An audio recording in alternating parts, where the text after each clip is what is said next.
Assalamualaikum warahmatullahi wabarakatuh. Perkenalkan, nama saya Melia Hairnisa. Saya mahasiswa di Universitas Negeri Sriwijaya, Sumatera Selatan. Saya masih semester 3. Saya di sini ingin membuat video tentang kurikulum 2013 tingkat satuan pendidikan Taman Kanak-kanak Smart Kids. Nah, video ini bertujuan untuk memenuhi tugas akhir saya di mata kuliah kurikulum PAUD dengan dosen pembimbing Ibu Dr. Hana Hasmalena MPD dan Ibu Mahyumi Rantina MPD. Baiklah teman-teman, tujuan saya di sini ingin membuat suatu lembaga Taman Kanak-kanak Smart Kids.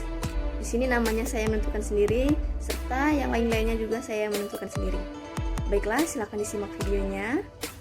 Stay tune. Baiklah, animasi saya di sini akan menjelaskan tentang visi, misi, dan tujuan Taman Kanak-kanak Smart Kids.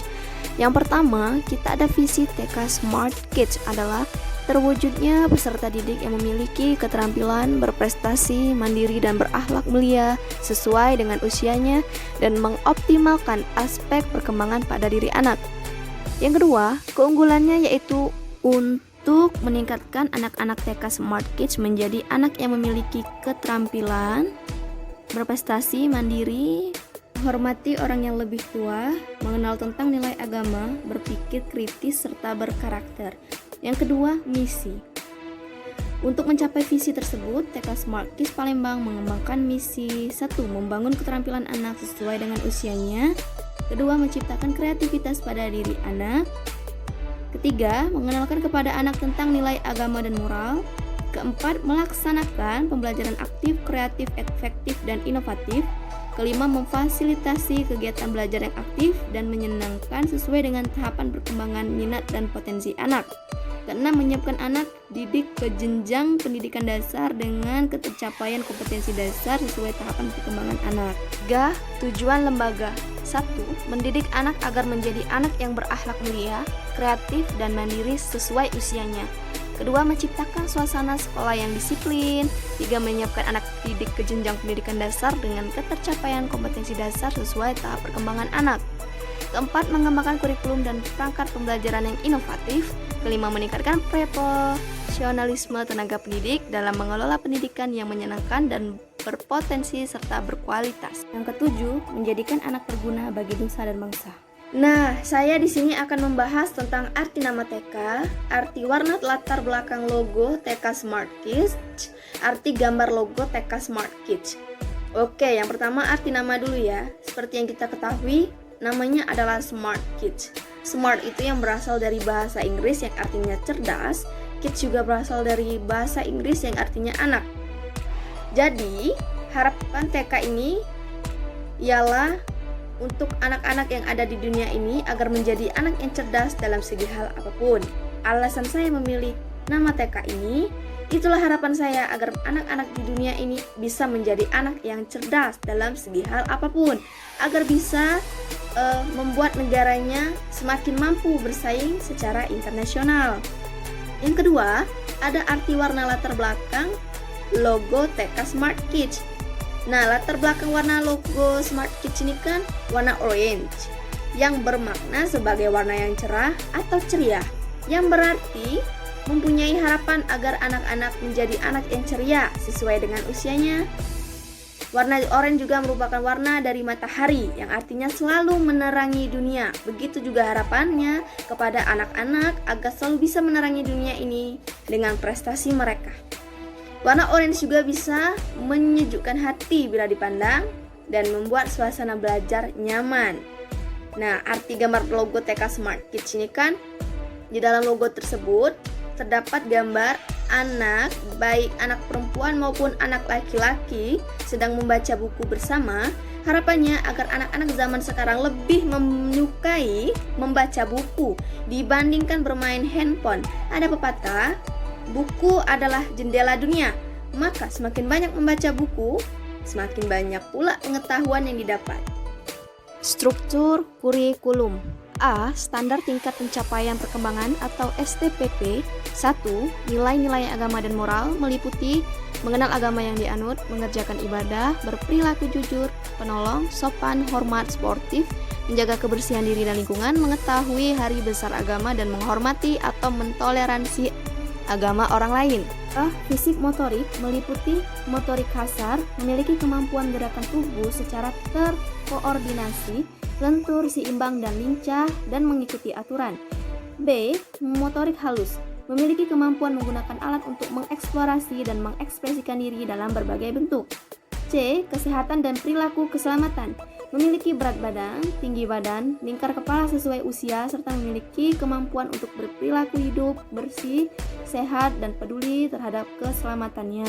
3. Kognitif meliputi A. Belajar dan pemecahan masalah mampu memecahkan masalah sederhana dalam kehidupan sehari-hari dengan cara yang fleksibel dan diterima sosial dan menerapkan pengetahuan atau pengalaman dalam konteks yang baru.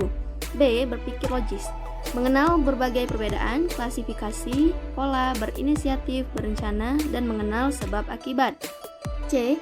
Berpikir simbolik mengenal, menyebutkan, dan menggunakan lambang bilangan 1-10, mengenal abjad, serta mampu mempresentasikan berbagai benda dalam bentuk gambar.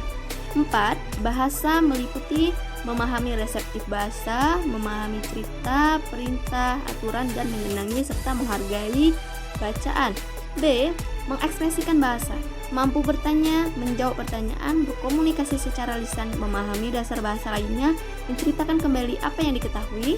C. Keaksaraan memahami hubungan bentuk dan huruf, bunyi, meniru bentuk huruf, serta memahami kata dalam cerita. 5. Sosial emosional meliputi A. Kesadaran diri memperlihatkan kemampuan diri, mengenal perasaan sendiri, dan mengendalikan diri, serta mampu menyesuaikan diri dengan orang lain. B. Rasa tanggung jawab untuk diri dan orang lain, mengetahui hak-haknya, mentaati aturan, mengatur diri sendiri, serta bertanggung jawab atas perilakunya untuk kebaikan sesama. C. Perilaku proposial mampu bermain dengan teman sebaya, memahami perasaan, merespon, berbagi, serta menghargai hak dan pendapat orang lain, bersikap kooperatif, toleran, dan berperilaku sopan. 6. Seni meliputi mengeksplorasi dan mengekspresikan diri, berimajinasi dengan gerakan, musik, drama, dan beragam bidang seni lainnya, seperti seni lukis, seni rupa, kerajinan, serta mampu mengapresiasi karya seni. Kompetensi inti KI 1 menerima ajaran agama yang dianutnya. KI 2 memiliki perilaku hidup sehat, rasa ingin tahu, kreatif dan estetis, percaya diri, disiplin, mandiri, peduli, mampu bekerja sama, mampu menyesuaikan diri, jujur dan santun dalam berinteraksi dengan keluarga, pendidik dan pengasuh, serta teman.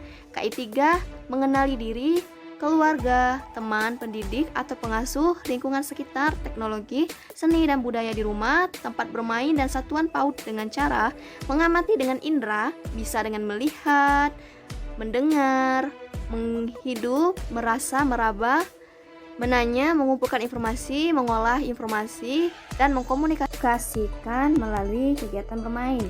KI 4 menunjukkan yang diketahui, dirasakan, dibutuhkan, dan dipikirkan melalui bahasa, musik, gerak, dan karya secara produktif dan kreatif, serta mencerminkan perilaku anak berakhlak mulia. Secara terstruktur, kompetensi inti dimaksud mencakup KI 1 untuk kompetensi inti sikap spiritual, KI 2 kompetensi inti sikap sosial, KI 3 untuk kompetensi inti pengetahuan, KI 4 untuk kompetensi inti keterampilan. Nah, di sini akan membahas tentang side plan dalam kelas.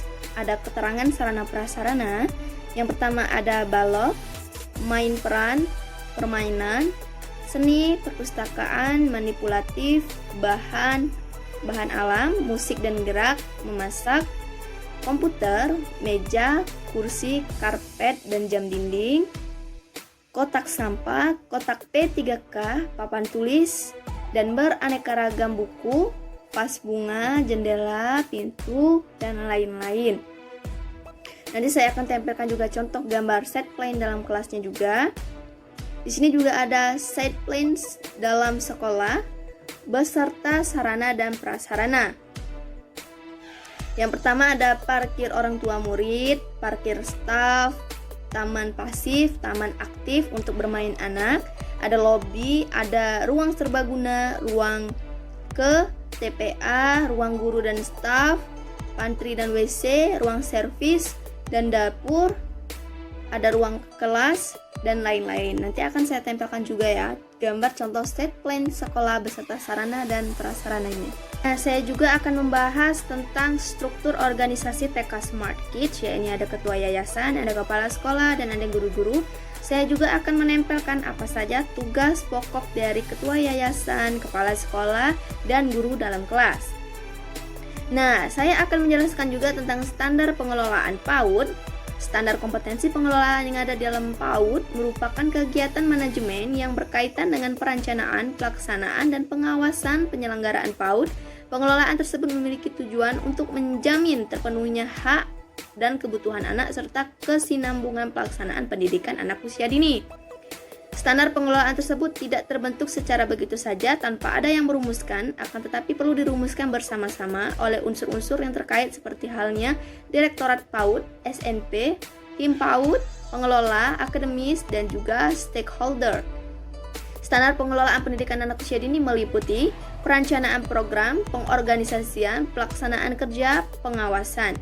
Kegiatan layanan PAUD meliputi jenis layanan, waktu, kegiatan, frekuensi, serta pertemuan, rasio guru dan anak. Ruang lingkup standar pengelolaan PAUD itu juga terbagi menjadi dua, yaitu struktur kajian standar kompetensi pengelolaan PAUD dan juga substansi standar kompetensi pengelolaan PAUD. Untuk struktur sajian standar kompetensi pengelolaan PAUD ini mencakup latar belakang, dasar hukum, tujuan, manfaat, pengertian, kualifikasi, dan standar kompetensi.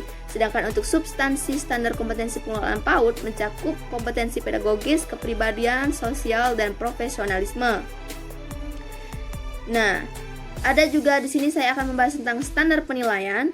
Penilaian merupakan proses mengumpulkan dan menafsirkan berbagai informasi secara sistematis, terstruktur, terukur, berkelanjutan, menyeluruh tentang tumbuh kembang yang telah dicapai peserta didik selama kurun waktu tertentu. Penilaian mencakup seluruh aspek lingkungan perkembangan yang terkait dengan kompetensi dasar yang terdiri dari 4 ranah, yaitu kompetensi sikap spiritual, sikap sosial, pengetahuan, dan sikap keterampilan sesuai dengan usia dan tahapan perkembangan anak. Penilaian dilakukan oleh guru dengan menggunakan pendekatan otentik. Baiklah, sekian penjelasan dari saya. Terima kasih. Kalau ada salah kata atau salah pengucapan, saya ucapkan minta maaf. Terima kasih. Wassalamualaikum warahmatullahi wabarakatuh.